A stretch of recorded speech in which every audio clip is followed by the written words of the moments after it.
ایران کی جانب سے آبنائے ہرمز کھولنے کے اعلان کے بعد جہازوں کی آمد و رفت شروع ہو گئی۔ برطانوی خبر ایجنسی کے مطابق مرین ٹریفک ڈیٹا میں دیکھا جا سکتا ہے کہ بحری جہاز جمعے کی شام سے ہفتے کی صبح تک خلیج سے آبنائے ہرمز کی طرف بڑھ رہے ہیں، لیکن ان میں سے زیادہ تر واپس مڑ گئے، تاہم اس کی وجہ نہیں بتائی گئی۔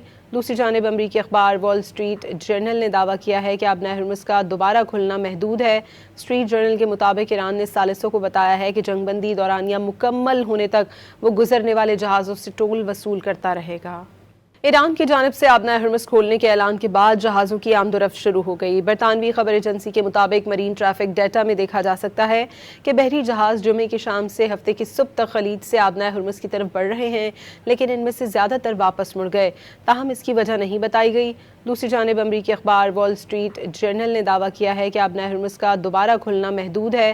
اسٹریٹ جرنل کے مطابق ایران نے ثالثوں کو بتایا ہے کہ جنگ بندی دورانیہ مکمل ہونے تک وہ گزرنے والے جہازوں سے ٹول وصول کرتا رہے گا۔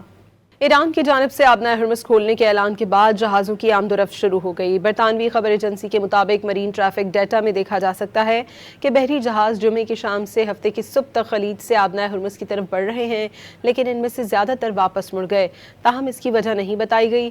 دوسری جانب امریکی اخبار وال اسٹریٹ جرنل نے دعویٰ کیا ہے کہ آبنائے ہرمز کا دوبارہ کھلنا محدود ہے۔ اسٹریٹ جرنل کے مطابق ایران نے ثالثوں کو بتایا ہے کہ جنگ بندی دورانیہ مکمل ہونے تک وہ گزرنے والے جہازوں سے ٹول وصول کرتا رہے گا۔ ایران کی جانب سے آبنائے ہرمز کھولنے کے اعلان کے بعد جہازوں کی آمد و رفت شروع ہو گئی۔ برطانوی خبر ایجنسی کے مطابق مرین ٹریفک ڈیٹا میں دیکھا جا سکتا ہے کہ بحری جہاز جمعے کی شام سے ہفتے کی صبح تک خلیج سے آبنائے ہرمز کی طرف بڑھ رہے ہیں، لیکن ان میں سے زیادہ تر واپس مڑ گئے، تاہم اس کی وجہ نہیں بتائی گئی۔ دوسری جانب امریکی اخبار وال اسٹریٹ جرنل نے دعویٰ کیا ہے کہ آبنائے ہرمز کا دوبارہ کھلنا محدود ہے۔ اسٹریٹ جرنل کے مطابق ایران نے ثالثوں کو بتایا ہے کہ جنگ بندی دورانیہ مکمل ہونے تک وہ گزرنے والے جہازوں سے ٹول وصول کرتا رہے گا۔